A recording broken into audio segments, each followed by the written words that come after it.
The rain hammered against the windows of Rosie's diner with relentless fury, each droplet racing down the glass like tiny rivers seeking the pavement below. It was one of those October evenings in Brooklyn when the sky turned bruised purple just after sunset, and the cold crept through even the thickest jacket. Inside the diner, the fluorescent lights buzzed softly, casting their familiar yellow glow over the red vinyl booths and black and white checkered floor that had seen better decades. Emma Clark moved between tables with practiced efficiency, her dark brown hair pulled back in a ponytail that swayed with each step.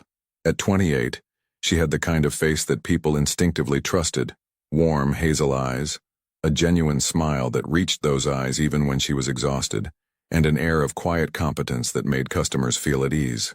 Tonight, though, her smile was more strained than usual. "More coffee, Mr. Peterson?"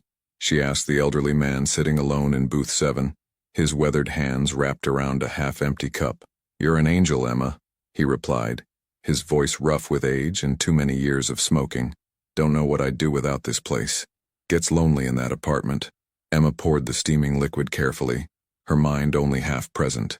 "You're never alone here, Mr. Peterson. You know that." As she moved back toward the counter, she caught her reflection in the chrome napkin dispenser. Dark circles shadowed her eyes, reminders of another sleepless night spent at Brooklyn Methodist Hospital, sitting beside her younger brother Danny's bed. 23 years old, and he was fighting an illness that was draining both his strength and Emma's savings at an alarming rate. The medical bills piled up faster than she could count them, let alone pay them. "Emma, honey, you okay?"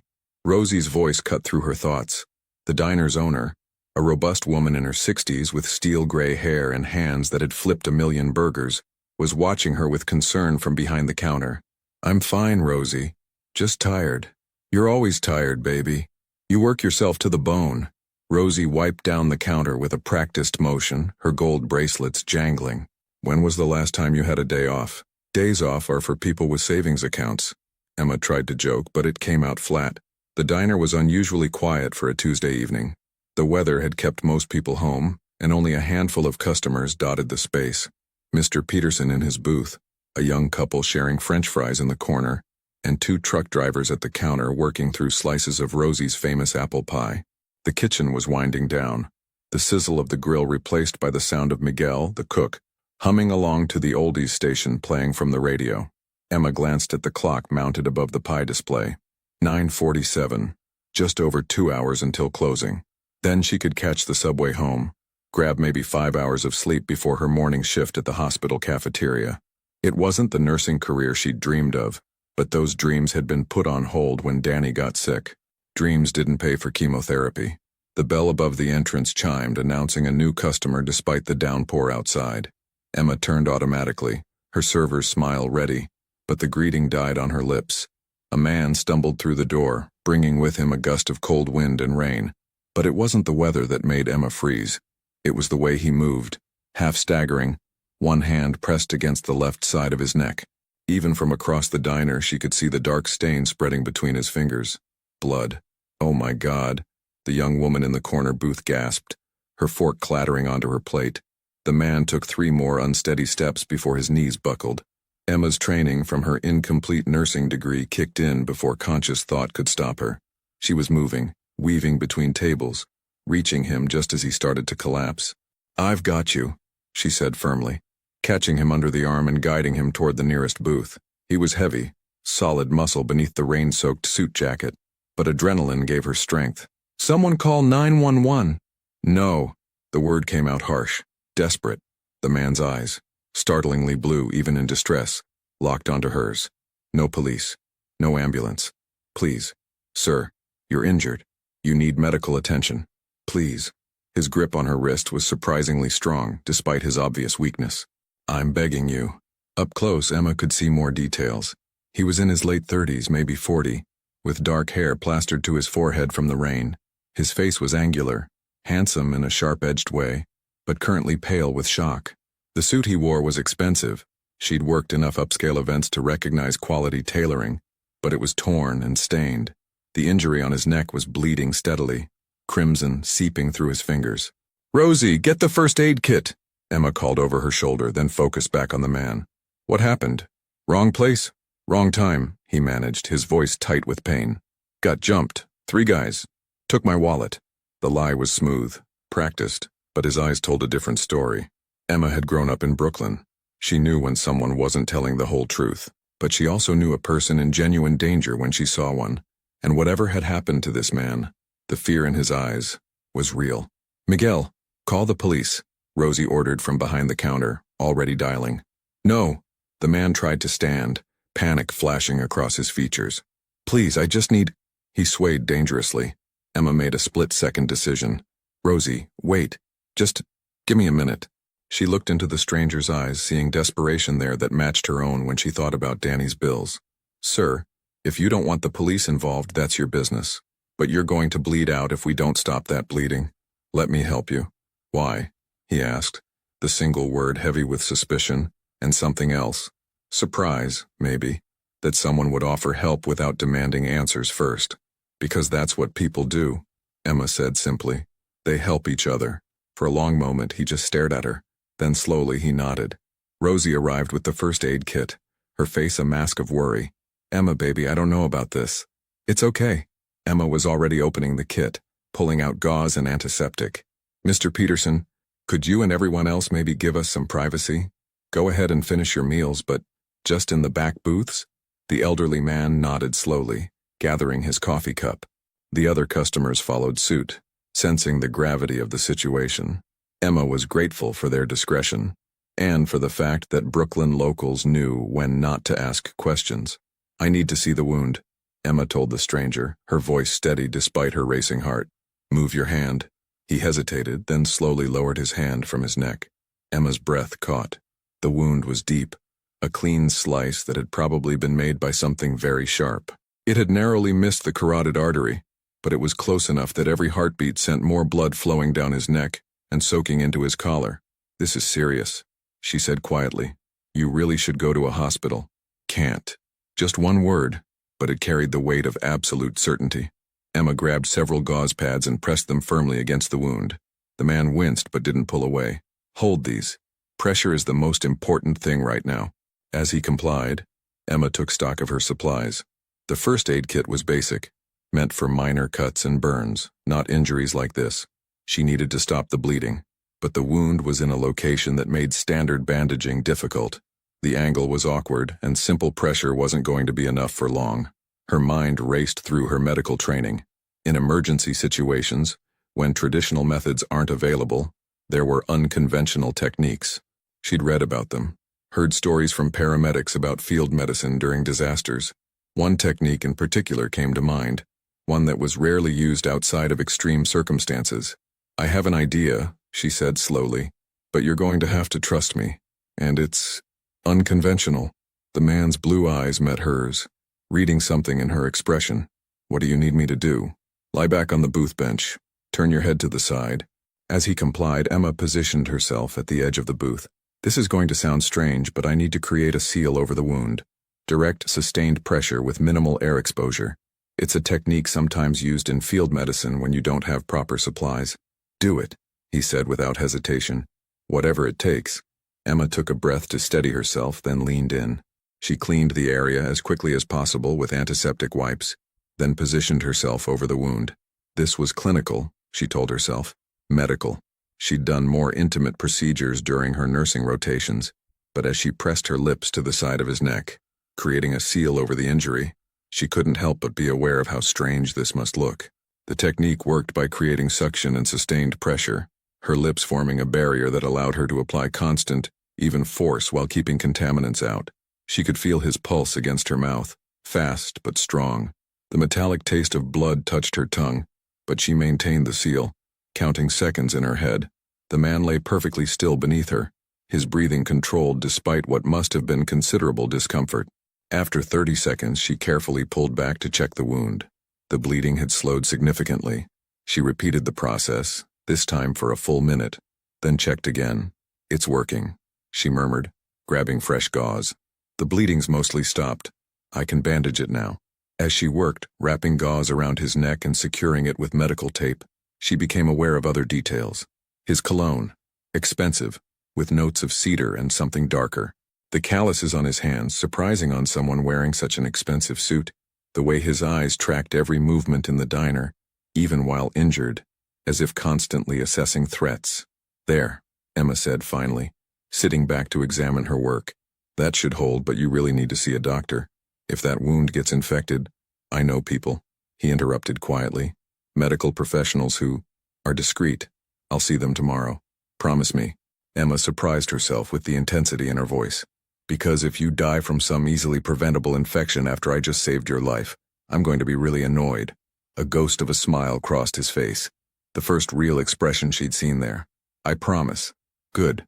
Emma started cleaning up the blood-stained gauze, her hands finally beginning to shake now that the crisis had passed. "Can I at least get you some water? Hot coffee?" "Coffee, black, please." He started to sit up, moving more carefully now. Emma headed to the counter, aware of Rosie's worried gaze following her. "Is he okay?" the older woman whispered. "For now.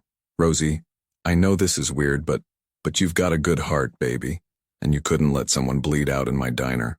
I get it." Rosie poured the coffee herself, her movements gentle. "But Emma, honey, be careful. That man, he's not what he seems." "I know."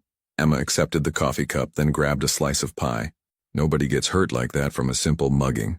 When she returned to the booth, the stranger was sitting upright, his color already better. He'd removed his suit jacket, revealing a white shirt that had once been crisp, but was now ruined with bloodstains. As Emma set down the coffee and pie, she noticed something else, a glimpse of what looked like a tattoo on his forearm, partially hidden by his rolled-up sleeve. "On the house," Emma said, sliding the pie across the table. "You need the sugar, your body's in shock." "Thank you." He picked up the coffee, taking a long drink despite the heat. "And thank you for what you did. That was quick thinking. I was pre-nursing before." Emma trailed off, not wanting to explain her unfinished degree. "Anyway, it's fine, I'm just glad it worked." They sat in awkward silence for a moment, the rain still drumming against the windows.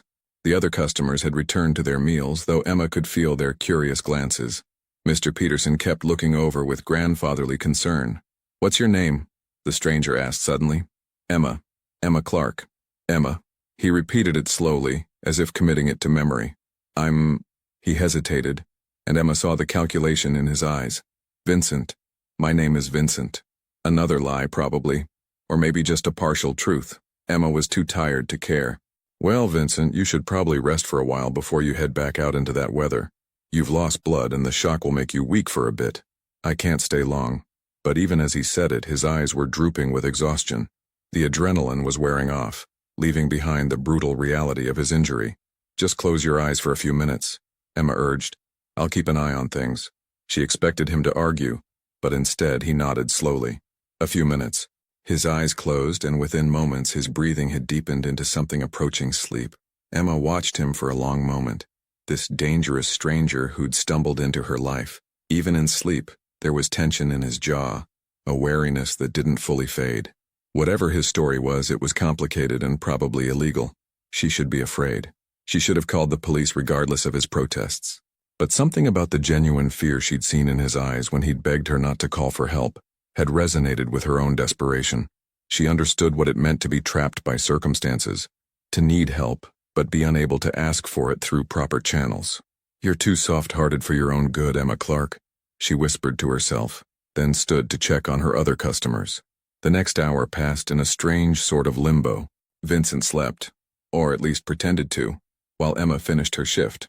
Rosie eventually started ushering out the remaining customers, announcing an early closing due to the weather. Miguel cleaned the kitchen and left through the back door with a worried look at the sleeping stranger. Mr. Peterson lingered, clearly reluctant to leave Emma alone. "It's okay," Emma assured him. "You head home before the subway stops running. You call me if you need anything," the elderly man insisted, squeezing her hand. "Anything at all." By 11 o'clock, only Emma, Rosie, and Vincent remained in the diner. The rain had softened to a steady drizzle, and the street outside was empty save for the occasional taxi splashing through puddles. "Emma, baby, I have to close up," Rosie said gently, "and I don't feel right leaving you here with him." "I know." Emma looked at Vincent, still motionless in the booth. "I'll wake him up, make sure he can walk, and send him on his way."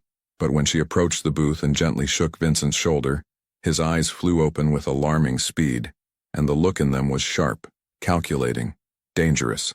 For a split second, Emma saw the real man beneath the injured stranger act. Then recognition softened his features. "Sorry," he said, his voice rough, force of habit. "It's time to close," Emma said, taking a step back. "How are you feeling?" Vincent sat up slowly, testing his body. "Better." The rest helped. He touched the bandage on his neck gingerly. "You do good work." "Thanks, I think." Emma crossed her arms, suddenly aware of how alone they were. "Do you have somewhere to go, someone to call?" "I'll manage." He stood, steadier now, and reached into his pocket. Then his expression changed, frustration and worry crossing his features. "My wallet really is gone. They took everything." "The people who hurt you?" "Yes." He looked at her directly. "I know you don't believe I was mugged, Emma, and you're right to be skeptical, but I'm not going to lie and say I'm some innocent victim. I'm not. I appreciate that you helped me anyway." The honesty surprised her. Everyone deserves help when they're hurt. That's basic humanity. Not in my world. The words were quiet, almost sad. In my world, weakness gets you taken advantage of. Kindness is exploited.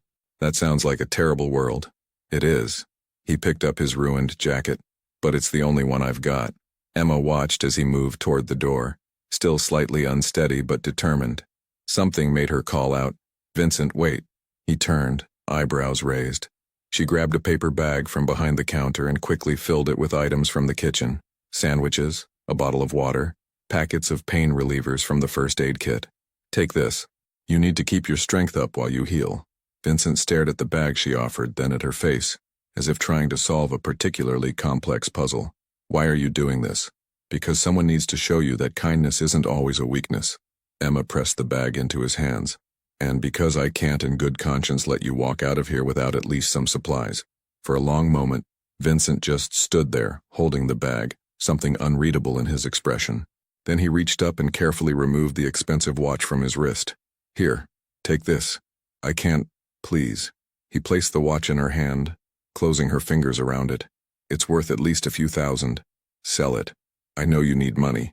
I saw your reaction when I mentioned medical professionals. You've got someone sick, someone you're taking care of. Use this to help them." Emma looked down at the heavy watch. Rolex, she realized. Probably worth far more than a few thousand. "I can't take this. You already saved my life. This is the least I can do." His fingers, warm despite the cool night, pressed gently against hers. "Besides, I have others." Before Emma could protest further, he released her hand and moved to the door. He paused there, looking back one more time. "Emma Clark, I won't forget what you did tonight." Then he was gone, stepping out into the drizzle, and disappearing into the shadows of Fifth Avenue, like he'd never been there at all. Emma stood frozen, staring at the watch in her palm. The weight of it felt like a promise and a threat all at once. "Emma?" Rosie appeared from the back room, her coat already on. "Did he leave?" "Yeah."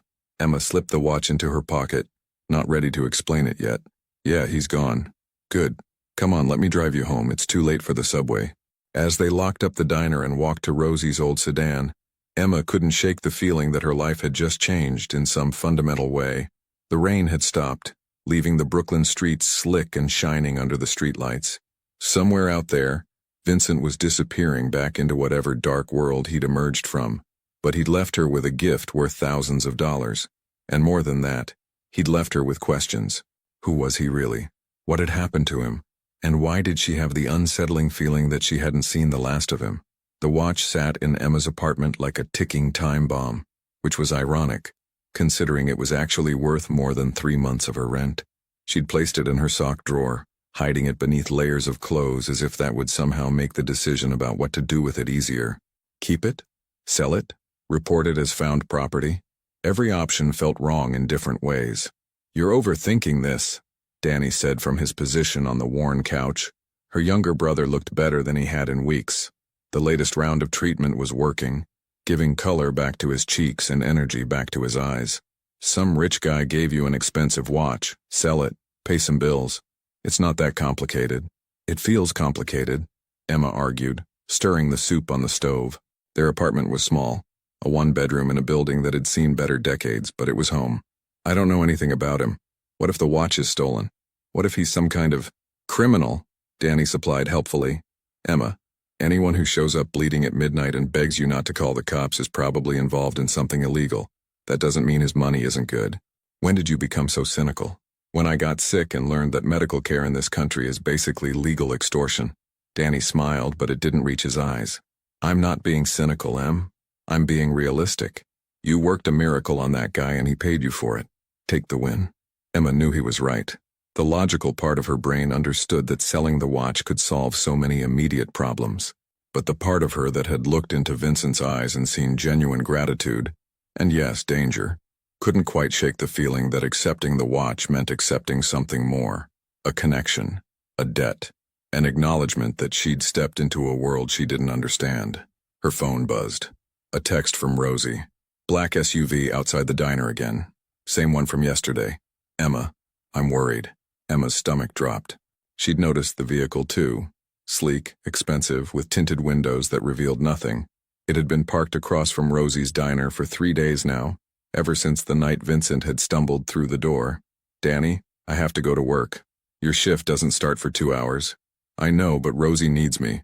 Emma was already grabbing her jacket, her mind racing. There's soup on the stove. Let it simmer for another 10 minutes, then turn it off. Emma, what's going on? She paused at the door, looking at her brother's worried face. Danny was the only family she had left, the only person in the world she'd do absolutely anything for. Lying to him felt wrong, but so did dragging him into whatever was happening. Nothing, she said finally. Just diner drama. I'll be back in a few hours. The subway ride to Brooklyn Heights felt longer than usual. Emma kept checking her phone, but Rosie didn't send any more messages. The silence felt ominous. When she emerged from the subway station, the autumn air had turned sharp and cold. November was announcing its arrival with frost on the windows of parked cars and breath that misted in the air. Emma pulled her jacket tighter and walked quickly toward the diner. There it was, the black SUV, parked in the same spot as before. As Emma approached, she could see someone sitting in the driver's seat, but the tinted windows made it impossible to identify them. Her heart hammered against her ribs. Don't be stupid, she told herself. Go inside, stay safe. This isn't your problem. But as she reached for the diner door, the SUV's door opened. A man stepped out, tall, well-dressed in a dark suit that probably cost more than Emma's entire wardrobe. He was middle-aged with silver threading through his dark hair and the kind of face that had seen too much of life's ugly side. But his expression was polite, almost gentle. Miss Clark? He called out. Emma Clark? Every instinct screamed at her to run, but her feet stayed planted. Who's asking? My name is Marcus. He kept his distance, hands visible and empty. I work for someone you recently helped. He asked me to check on you, make sure you were safe. Vincent sent you. The name slipped out before Emma could stop it. Marcus's expression didn't change, but something flickered in his eyes. Approval, maybe, or recognition. Mr. Romano wanted to ensure you hadn't experienced any difficulties since your encounter. Mr. Romano. So Vincent was at least partially a real name. Emma filed that information away. I'm fine. Tell him thank you for checking, but it's not necessary. I'm afraid I must disagree. Marcus took a step closer and Emma tensed, but his posture remained non-threatening. When my employer takes an interest in someone's welfare, it becomes necessary. There are people who would use that interest to their advantage. I don't understand. You helped someone important, Miss Clark. That makes you potentially valuable to other interested parties. Marcus's voice was calm, matter of fact. I'm here to ensure your safety. Nothing more. That's stalking. That's protection. There's a difference. He pulled a card from his pocket and held it out. This has a phone number on it. If you notice anything unusual, anyone asking questions about you, anyone following you, anything that makes you uncomfortable, you call this number immediately. Emma didn't take the card. I don't need protection. I just helped an injured person. That's all. Miss Clark, I respect your independence, but please understand, the world my employer operates in doesn't forgive simple acts of kindness. It sees them as opportunities. Marcus placed the card on the diner's windowsill when Emma refused to take it directly. Keep the card, for your own sake. He turned to leave, then paused. And Miss Clark? Mr. Romano asked me to tell you something. He said to tell you that the gift he gave you is yours with no strings attached. Sell it, keep it, throw it in the Hudson, it's your choice. He expects nothing in return except that you stay safe. Before Emma could respond, Marcus had returned to the SUV and driven away, leaving her standing on the sidewalk with more questions than answers. Inside the diner, Rosie was waiting with a cup of coffee and worry etched into every line of her face. What did he want? I'm not entirely sure. Emma collapsed onto a stool, her legs suddenly weak. But I think I just got pulled into something way over my head. Then pull yourself back out, Rosie said firmly. Whatever that man is involved in, it's not your problem. I know, you're right. Emma wrapped her hands around the warm coffee cup. I'll sell the watch, pay Danny's bills, and forget any of this ever happened. But even as she said it, Emma knew it wasn't true, because tucked in her pocket was the card Marcus had left on the windowsill. She'd picked it up without even realizing it, and on the back, in elegant handwriting, was a simple message. If you need anything, call. V. The bell above the diner door chimed, and Emma looked up automatically. Her breath caught. Vincent stood in the doorway, looking nothing like the bloodied, desperate man from 3 nights ago. He was wearing a different suit, charcoal gray, perfectly tailored, and his dark hair was styled back from his face. The bandage on his neck was gone, replaced by what looked like professional medical strips barely visible above his collar. He looked powerful, dangerous, and completely in control, and he was looking directly at Emma with an intensity that made her feel like the only person in the world. Hi, he said simply. We need to talk.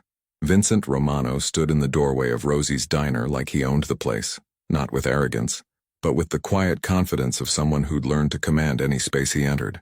The afternoon light filtering through the windows caught the sharp angles of his face, and Emma found herself momentarily unable to move, coffee pot frozen in her hand. We need to talk, he'd said, and those 4 words seemed to fill the entire diner. Rosie appeared at Emma's shoulder, her protective instincts immediately activated. Emma's working. If you want to talk, you can wait until her shift ends. Or better yet, you can leave your number and she'll call you if she feels like it. A small smile tugged at Vincent's lips. Appreciation maybe for Rosie's fierce loyalty. I respect that, but this concerns Miss Clark's safety, and I'd prefer not to discuss it in public. His eyes moved to Emma. Please, just 10 minutes of your time. Emma should have said no. Every rational thought in her head screamed that getting further involved with this man was a terrible idea. But there was something in his expression, not threat, but genuine concern, that made her pause. Rosie, can you cover my tables for a few minutes? Emma, it's okay, really.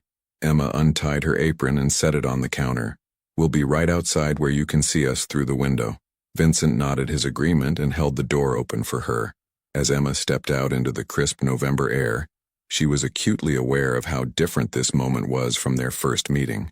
Then he'd been vulnerable, bleeding, desperate. Now he radiated control and purpose. You look better, Emma said, gesturing to his neck. The wound healed, thanks to your quick thinking. Vincent touched the spot unconsciously. I had my personal physician look at it. He was impressed with your field work. Said you probably saved my life. I'm glad it worked out. Emma crossed her arms, partly from the cold, partly as a defensive posture. Look, I appreciate you checking on me, and thanks for the watch, which I haven't sold yet, by the way. But I don't need a bodyguard following me around. I'm not involved in whatever you're involved in. That's where you're wrong. Vincent's expression grew serious. The moment you helped me, you became involved. Not by choice, but by circumstance. And I need you to understand the reality of that situation. What reality? Vincent glanced around the street, a casual movement that Emma recognized as vigilance.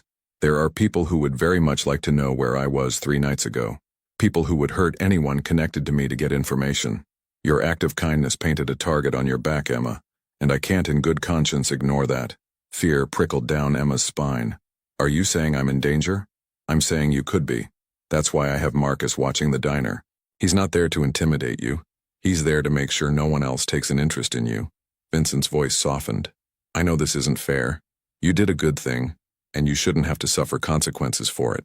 But I deal in realities, not fairness. Emma processed this, her mind racing. So what do you want from me? I want you to be aware, to be careful. And I want you to know that if anything seems wrong, if anyone approaches you asking questions, if you feel like you're being followed, you can call me. He pulled a card from his jacket pocket, identical to the one Marcus had left. Day or night, I'll answer. You're asking me to trust you, but I don't even know who you really are. Emma took the card but didn't look at it. Vincent Romano. Is that even your real name? It is. Though I imagine if you Google it, you'll find some things that will make you wish you'd never met me. His honesty was disarming. I'm not a good man, Emma. I won't pretend to be. But I am a man who pays his debts and protects what's his. I'm not yours to protect. No, you're not. But you're someone who saved my life, and in my world, that creates an obligation I take very seriously. Vincent studied her face, those blue eyes reading her more carefully than anyone had in a long time. You think I'm dangerous, you're right. You think you should walk away, you're also right. But you helped me anyway, and that tells me something about who you are. What does it tell you? That you're either very brave or very foolish. I haven't decided which yet. The corner of his mouth lifted in something that might have been a smile. Either way, it's admirable. Despite herself, Emma felt a spark of something, not quite attraction, but interest. This man was a puzzle. Layers of danger and courtesy, threat and protection. I need to get back to work. Of course. Vincent stepped back, giving her space. But Emma, one more thing. The watch. Sell it if you need to. But if you decide to keep it, there's a jeweler on Lexington Avenue. Goldstein and Sons. Tell them you're a friend of mine. They'll size it for you properly. Why would I keep it? It's worth thousands of dollars. Because sometimes the value of something isn't measured in money. Vincent held her gaze for a moment longer. Thank you again. For everything. He turned to leave. But Emma found herself calling out, Wait, you said we needed to talk about my safety. You warned me. Is that it? Is that all you came to say? Vincent paused, his back still to her. No, I also came to see if you were real. Real? He turned back, and for the first time, Emma saw something vulnerable in his expression. I spend my days surrounded by people who want something from me. Money, power, protection, favors, everyone has an angle. But you helped a bleeding stranger with no expectation of reward. In my experience, people like that don't exist. I needed to see if I'd imagined your kindness or if it was genuine. And you're real. He said it with something like wonder, which makes you either the most dangerous person I've met in years, or the safest. I'm still trying to figure out which. Then he was gone, climbing into a sleek black car that Emma hadn't noticed before, different from Marcus's SUV, this one even more expensive looking.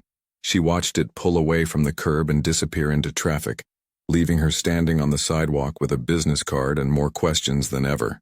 Inside the diner, Rosie was waiting with crossed arms and a concerned frown.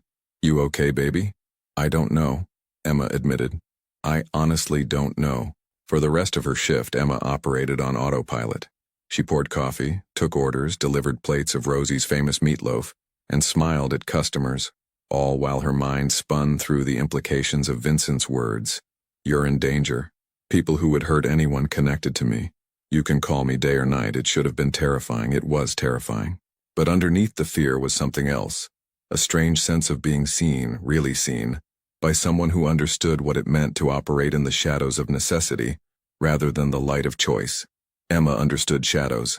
She'd been living in them since Danny got sick, working 3 jobs, making impossible decisions about which bills to pay first, watching her dreams of becoming a nurse fade into the background of survival. She'd become invisible in her own life, just another tired waitress in a city full of them. But Vincent had looked at her like she mattered, like her choice to help him had been significant. And maybe that was the real danger. Not the threat of his enemies, but the temptation to feel important to someone who moved through the world with such purpose. Earth to Emma, a voice broke through her thoughts. She looked up to find Derek, one of the evening regulars, waving a hand in front of her face. I asked for a refill 5 minutes ago. Sorry, Derek, lost in thought. Emma grabbed the coffee pot and filled his cup, noticing her hands were shaking slightly. When her shift finally ended at 7, Emma found Marcus waiting outside, leaning against his SUV with the casual alertness of professional security. Miss Clark, he greeted her. I'll drive you home. That's not necessary. Mr. Romano would prefer it. The subway at this hour is how I get home every night. Emma interrupted, frustrated. Look, I appreciate the concern, but I can't have a bodyguard. I have a life, a brother, a routine. People will ask questions. Marcus considered this. Then I'll follow at a distance. You won't know I'm there, but you will be there. Yes. There was no point arguing with someone who had clearly received non-negotiable orders. Emma sighed. Fine, but stay back. And if my brother asks questions, I'm telling him you're just a neighborhood watch volunteer or something. Understood. The subway ride home felt surreal with the knowledge that Marcus was somewhere nearby, watching. Emma kept catching herself looking for him, but if he was there, he was invisible. Professional. Danny was awake when she got home, sprawled on the couch watching a cooking show, his latest obsession since he couldn't eat most foods during treatment. He looked up with a smile that dimmed when he saw her face. "What's wrong?" "Nothing, just a long day." Emma dropped her bag and headed for the kitchen. "Did you eat?" "Emma, I can tell when you're lying. We've lived together for 23 years. Danny muted the TV and sat up. "Is this about that guy? The one who gave you the watch?" Emma paused, her hand on the refrigerator door. She'd never been good at hiding things from her brother. "He came to the diner today. And he's complicated." Emma pulled out leftovers and started reheating them, needing something to do with her hands. "He's involved in something, not good, and he thinks that because I helped him, I might be in danger from his enemies." Danny was quiet for a moment. "Is he right?" "I don't know. Maybe. Probably not, but maybe. So what are you going to do?" Emma thought about the card in her pocket, the watch in her drawer, the man with blue eyes who'd looked at her like she was something precious and rare. "I'm going to sell the watch, use the money for your treatment, and forget this ever happened." But what? "Come on, Em. There's always a but with you." Danny smiled knowingly. "You've got that look you get when you're trying to talk yourself out of something you actually want to do." "I don't want to get involved with a criminal, Danny. I'm not that person. No, you're the person who works herself to exhaustion taking care of me. The person who gave up her dreams because I got sick. The person who never does anything for herself." Danny's voice was gentle but firm. "I'm not saying you should date a mobster or whatever he is. But Emma, when was the last time someone looked out for you instead of the other way around? That's not fair. It's completely fair. You've been my protector my whole life. Maybe it's okay to let someone protect you for once." Emma wanted to argue, but the words stuck in her throat. Because Danny was right. She couldn't remember the last time someone had worried about her safety, her well-being, her anything. She'd become so accustomed to being the caretaker that being cared for felt foreign and slightly uncomfortable. "It's complicated," she repeated weakly. "The best things usually are." 3 days passed. Emma went to work, came home, visited Danny at the hospital for his treatments, and tried not to think about Vincent Romano. She succeeded approximately none of the time. Marcus remained a constant, invisible presence. She never saw him, but she felt safer knowing he was there, which annoyed her because she didn't want to feel dependent on Vincent's protection. The watch remained in her drawer. She'd looked up the jeweler on Lexington Avenue. Goldstein & Sons was a legitimate business, high-end, the kind of place where watches started at 5 figures. But she hadn't gone to sell it.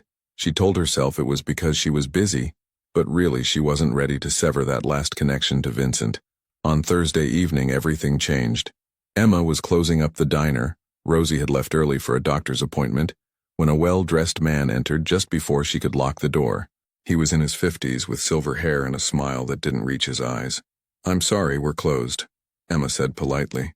"I know. I'm not here for food." The man's smile widened. "I'm here to ask you some questions about a mutual acquaintance." Every warning Vincent had given her suddenly felt very real. "I don't know what you're talking about." "I think you do.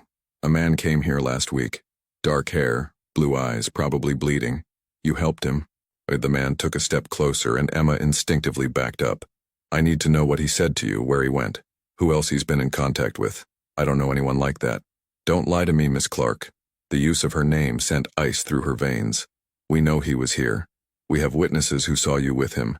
I'm giving you the opportunity to cooperate before things become unpleasant." Emma's hand moved to her pocket, fingers closing around the card Vincent had given her. "I'm going to have to ask you to leave. I'll leave when you give me answers." The man moved closer and Emma's heart hammered against her ribs. She was alone in the diner, the street outside dark and empty. Her phone was in her other pocket, but she'd have to take her hand off the card to reach it. Then the door chimed and Vincent walked in. He moved with fluid purpose, positioning himself between Emma and the other man before anyone could react. "Carmine. I thought I smelled something rotten." The silver-haired man, Carmine, took a step back, his confident demeanor cracking slightly. "Vincent, we were just having a conversation." "No, you were threatening someone under my protection. That's different." Vincent's voice was calm, almost pleasant, but there was steel underneath. "Emma, are you all right?" "Yes," Emma managed, her voice steadier than she felt. "Good. Why don't you go wait in the back office? I need to have a word with my friend here." Emma wanted to argue, to insist she could handle this herself, but the look in Vincent's eyes told her this wasn't the time. She backed toward the office, keeping both men in sight until she could slip through the door. From inside the office, she could hear their voices but not the words. Vincent's tone remained steady, controlled. Carmine's grew progressively more defensive, then angry, then something that might have been afraid. After what felt like hours but was probably only 5 minutes, the conversation ended. The door opened and Vincent appeared. He's gone. Marcus is making sure he leaves the area and doesn't come back. Who was he? Emma asked, still pressed against the far wall of the office. His name is Carmine Zanetti. He works for a family that's in competition with my business interests. Vincent ran a hand through his hair, the first sign of stress she'd seen from him. I'm sorry, Emma. I'd hoped my warning would be enough to keep them away from you. I underestimated how desperate they've become. What did he want? Information about my whereabouts, my contacts, my vulnerabilities. Vincent's eyes met hers. He thinks you're important to me, which makes you valuable to them. Am I? The question slipped out before Emma could stop it. Important to you? Vincent was quiet for a long moment. Yes. Which is exactly why you need to stay away from me. You came here tonight. You protected me. That's not staying away. No, it's not. He smiled ruefully. I'm not very good at following my own advice, apparently. Emma pushed off from the wall, her fear transmuting into something else. Anger, maybe. Or frustration. This is my life, Vincent. My choice. You don't get to decide what's good for me and what isn't. I'm trying to keep you safe by making me a target, because that's what happened. That man knew my name. He knew where I worked. He knew I helped you. Emma's voice rose despite her efforts to stay calm. You want to protect me? Then tell me the truth, all of it. Who are you really? What do you do? Why are people trying to hurt you? Vincent studied her for a long moment, clearly weighing his options. Then he nodded slowly. All right, but not here. Let me take you home. Make sure you're secure, and then I'll tell you everything. You deserve that much. Marcus drove them to Emma's apartment in silence. Vincent sat in the back seat beside her, close enough that she could feel the warmth radiating from him but careful not to touch. Emma found herself hyper-aware of his presence, the way he kept checking the side mirrors, the tension in his shoulders that never quite relaxed, the way his hand stayed near his jacket pocket as if ready to reach for something. Danny's home, Emma said as they pulled up to her building. My brother, he's been sick. That's why I needed money.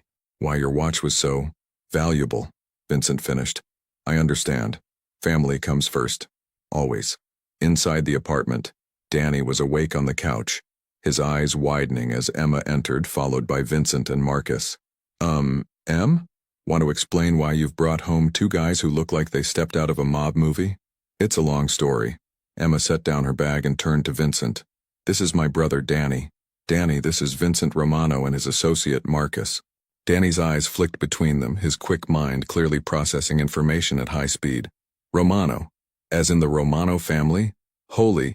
Emma, what have you gotten yourself into? You know who I am, Vincent said, not quite a question. I read the news. I watch documentaries. The Romano family controls half of Brooklyn's various business interests. Danny struggled to sit up, his protective instincts clearly fighting with his weakened body. Emma, these are not the kind of people you want to be friends with. I know, Emma said quietly, but I helped Vincent when he was hurt, and now apparently, that's made things complicated. Vincent stepped forward, his hands visible and non-threatening. Danny, I understand your concern. If I had a sister, I'd feel the same way. But I need you to know that Emma is under my protection. No one will hurt her. I give you my word. Forgive me if I don't find the word of a crime boss particularly comforting. Danny shot back, but there was more fear than anger in his voice. Danny, it's okay, Emma intervened. Vincent's here to explain everything, to give me the truth about what's going on. I asked him to. Marcus cleared his throat. Mr. Romano, I'll wait outside. Keep the perimeter secure. After Marcus left, the 3 of them sat in awkward silence for a moment. Finally, Vincent spoke. Emma, if you'd prefer to have this conversation in private, no. Danny deserves to hear this too. He's already involved just by being related to me. Emma sat on the couch beside her brother, drawing strength from his presence. So tell us the truth. Vincent settled into the armchair across from them, looking strangely at ease despite the circumstances.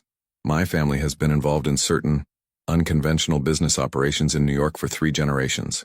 We provide services that exist in legal gray areas. We settle disputes that can't be handled through official channels. We protect people and businesses that need protection from threats the police can't or won't address. You're organized crime, Danny said flatly. We're entrepreneurs operating outside traditional legal frameworks, Vincent countered. But yes, if you want to use that term, it's not entirely inaccurate. And the Zanetti family? Emma asked. Competitors. They want to expand their territory, and my family's operations are in their way. There's been tension between us for years. It recently escalated. Vincent's jaw tightened. That's why I was injured when I came to your diner. I'd been at a meeting that was supposed to be peaceful. It wasn't.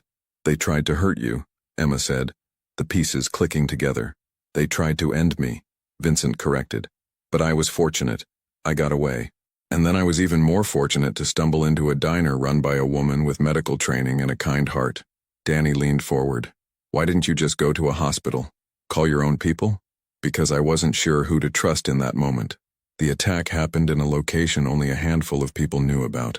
Someone from my organization gave that information to the Zanettis. Vincent's voice hardened. I needed time to figure out who before I reached out to anyone in my circle. And did you? Emma asked. Figure out who? Yes. The situation has been handled.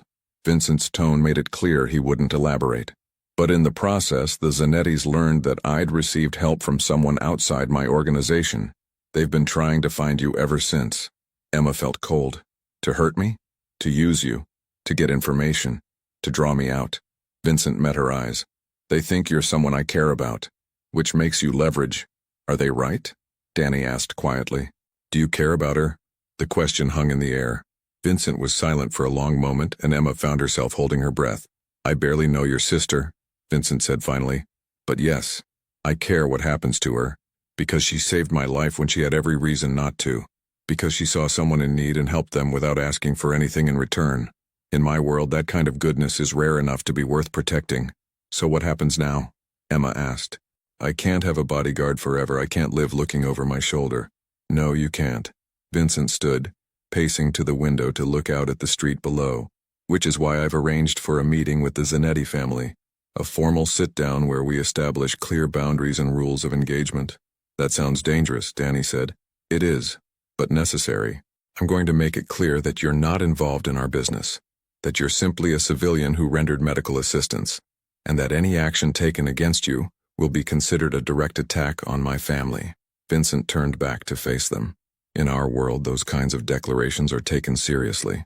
Once I make it official, you should be safe. Should be, Emma repeated. Not will be. I can't guarantee anything in this life, Emma, but I can make it extremely unwise for anyone to threaten you. Vincent pulled out his phone and showed her something on the screen, a news article. This is a business the Zanettis own. Last week, the health inspector found several violations. The week before, the fire marshal discovered serious safety hazards. These are small warnings. They understand what larger warnings would look like. Danny whistled low. You're showing us that you can destroy their business. I'm showing you that I have resources to protect what's mine. Vincent put the phone away.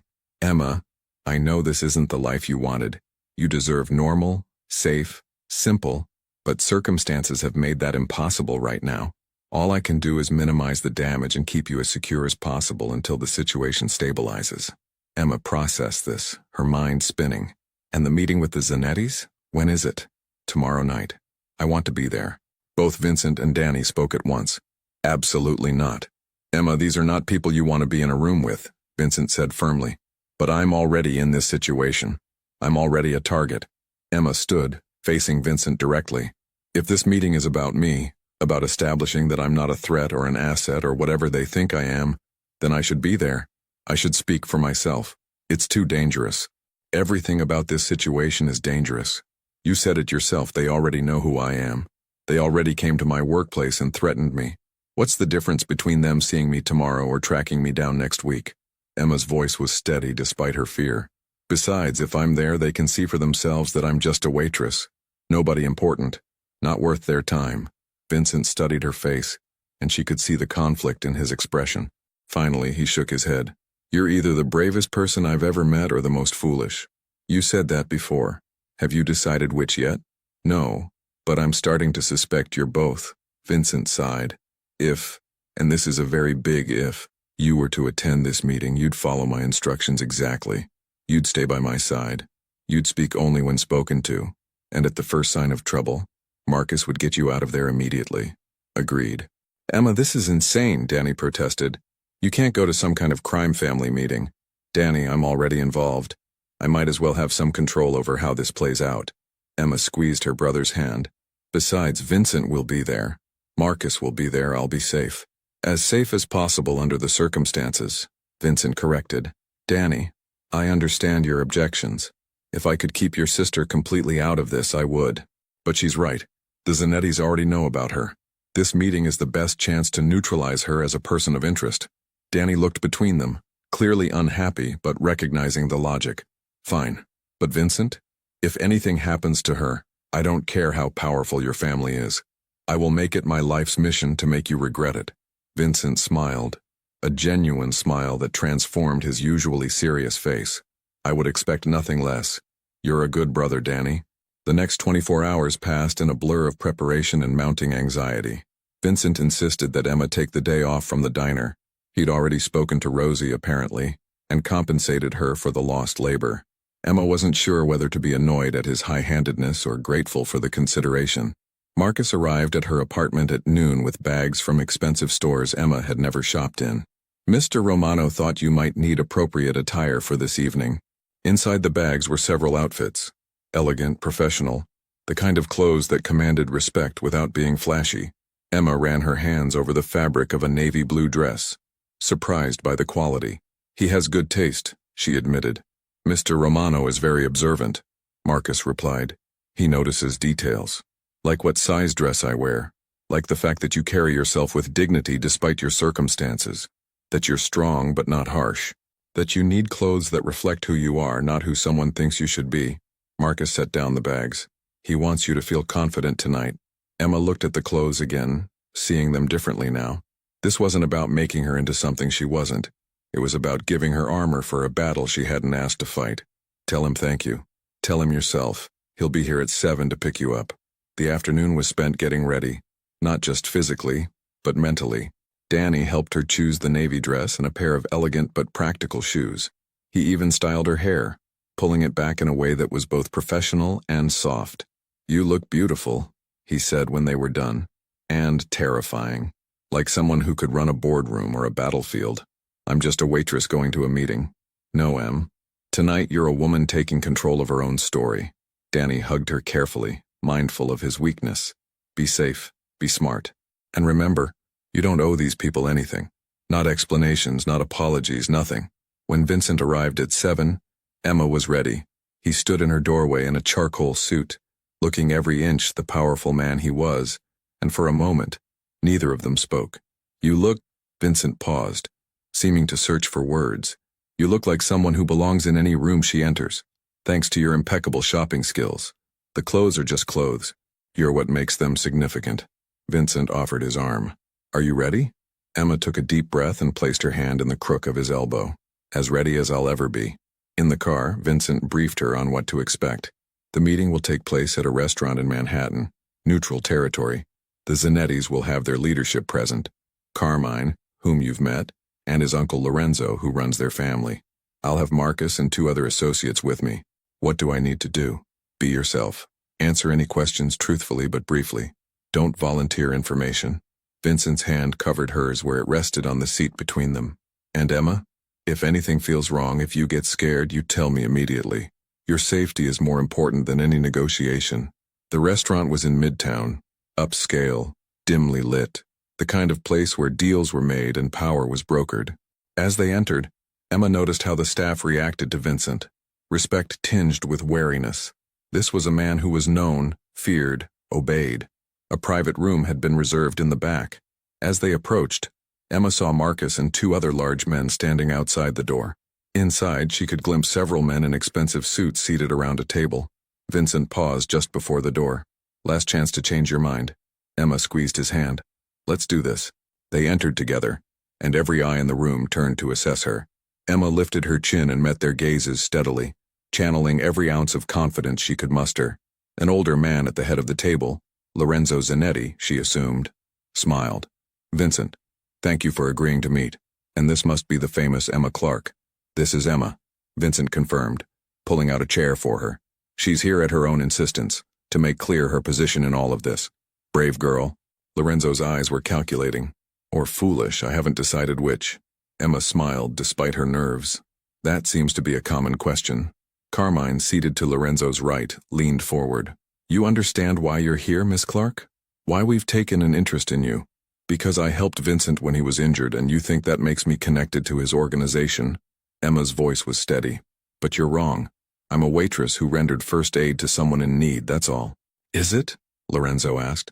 Because our sources tell us Vincent has placed you under protection, has provided financial assistance, has taken considerable interest in your welfare. That doesn't sound like just a waitress to me. Vincent's hand moved to Emma's shoulder, a gesture of support but also warning. Emma saved my life. The protection and assistance are expressions of gratitude, nothing more. She has no knowledge of my business operations, no involvement in family matters, and no value as leverage or intelligence. Then why is she here? Carmine challenged. Because I wanted to make it clear that I'm not hiding from you. Emma interjected before Vincent could respond. I'm not a secret Vincent is keeping or an asset he's protecting for strategic reasons. I'm just a person who made a choice to help someone, and I'm asking you to respect that I had no ulterior motive. The room was silent for a moment. Lorenzo studied Emma with renewed interest. You have courage, Miss Clark. I respect that. But courage doesn't change facts. You are connected to Vincent now, whether you intended it or not. Then let me disconnect, Emma said. Let me go back to my life. I won't speak of what happened. I won't be involved in any disputes between your families. I'll forget I ever met any of you. Can you? Lorenzo asked softly. Can you really forget? Emma thought of Vincent's blue eyes, his unexpected gentleness, the way he'd made her feel seen. If that's what it takes to keep my brother safe, then yes, I can forget anything. Vincent's hand tightened on her shoulder, and she wondered if she'd hurt him with that declaration. But this wasn't about feelings or connections. This was about survival. Lorenzo exchanged glances with Carmine and the other men at the table. Finally, he nodded slowly. Very well. Miss Clark, your honesty is appreciated. We will consider you a neutral party in this matter. No harm will come to you or your brother as long as you maintain that neutrality. Meaning? Vincent asked, his tone sharp. Meaning she doesn't work for you, doesn't provide information to you, doesn't involve herself in any way with your operations. Lorenzo smiled. Surely that's acceptable. After all, you've both insisted she's just a civilian who helped an injured man. It was a trap, Emma realized. A way to force Vincent to keep his distance from her. And from the tension she felt in Vincent's hand, he recognized it too. Acceptable, Vincent said after a long pause. Emma remains uninvolved. We have an agreement. Excellent. Lorenzo stood, signaling the meeting was over. Miss Clark, it was enlightening to meet you. I hope we won't need to meet again. That makes two of us, Emma replied honestly. As they left the restaurant, Emma felt the weight of what had just happened settling over her. She'd successfully neutralized herself as a threat, but in doing so, she'd also severed any connection to Vincent. The agreement meant he couldn't protect her, couldn't involve her in his life, couldn't. That was well done, Vincent said quietly as they reached the car. You were perfect in there. I just told the truth. You told the truth in a way that saved both of us. Vincent helped her into the car, then slid in beside her. As Marcus pulled away from the curb, Vincent finally looked at her. Emma, what you said about forgetting was necessary, Emma interrupted, to keep Danny safe, to end this situation. I know, but, Vincent trailed off, seeming unsure how to continue. I want you to know that even though we've agreed you're not involved in my world, if you ever need anything at all, you can still call me. The agreement says you won't work for me or provide me with information. It doesn't say I can't be a friend who happens to have resources. Vincent's smile was sad. I know we barely know each other, but Emma, these past few days, you've reminded me that there's more to life than the business I'm in. You've shown me kindness when you had every reason to walk away. That's not something I'll forget, even if you do. Emma felt something crack inside her chest, a barrier she'd built to protect herself from getting too close to this dangerous, complicated man. I don't want to forget, she admitted quietly, but I don't see how we can be anything to each other. We live in different worlds. We do. Vincent took her hand, his thumb brushing over her knuckles. But maybe different worlds can touch sometimes, just at the edges. The car arrived at Emma's apartment building too soon. As Vincent walked her to her door, Emma found herself wanting to slow time. to stretch out these last moments before they became strangers again. "Thank you," she said at her door, "for protecting me, for being honest, for everything. Emma." Vincent reached up and tucked a strand of hair behind her ear, his touch gentle. "If you ever change your mind about forgetting, you know how to find me." Then he was gone, walking back to the car where Marcus waited. Emma stood in her doorway, watching the vehicle disappear into the night, and wondered if she'd just made the biggest mistake of her life. Inside, Danny was waiting anxiously. "How did it go?" "It went well. We're safe. The Zanettis agreed to leave us alone." Emma collapsed onto the couch, suddenly exhausted. "It's over." "Then why do you look like you just lost something important?" Emma didn't answer because she couldn't find the words to explain that sometimes the safest choice was also the saddest one. 3 weeks after the meeting, Emma couldn't forget Vincent. She'd returned to her routine, working, caring for Danny, but felt empty inside. His absence haunted her. Then Vincent called. Marcus's 12-year-old daughter Sophia needed a heart transplant urgently, but wasn't high enough on the waiting list. "She's running out of time," Vincent said desperately. "Marcus thinks you can help." At the hospital, Emma met brave Sophia and her terrified father. She researched transplant protocols, found precedent cases, and approached Dr. Morrison with evidence, carefully hiding Vincent's connection. Days later, Dr. Morrison called. The board approved it. Sophia's moved to top priority. Emma went to Vincent's office. "I've been miserable without you," she admitted. "I want to try this, us, despite everything." Vincent pulled her close. "Are you sure?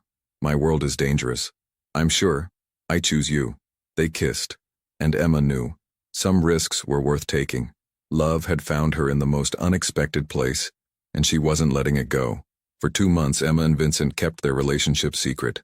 Stolen moments, careful meetings, growing deeper in love while hiding from the Zanettis. Then everything changed. Carmine discovered them together.